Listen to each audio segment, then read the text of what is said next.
Good afternoon guys. Ayan na, luto na ang karop na laham na iubin na namin guys.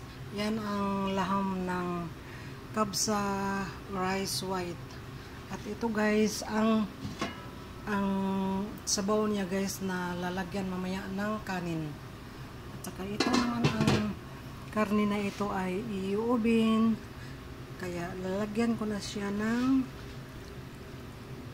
topping sa itaas guys, yung sauce, para yun ang lalo na pagpasarap sa kanya. Ayan, brush ko na siya ito guys. At saka ito naman, ito ang sabaw ng laham na ito na nilaga ng lahat ng nandyan na yung spices, lagyan ng kasbara powder,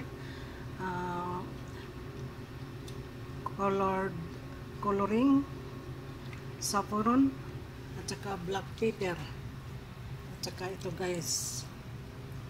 Yan.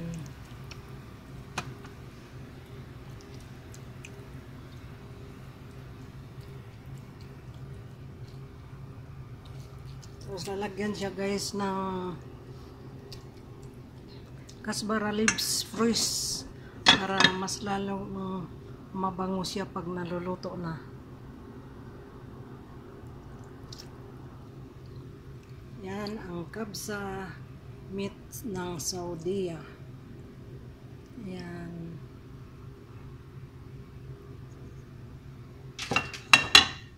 Okay guys, thanks for watching. Hanggang sa muli.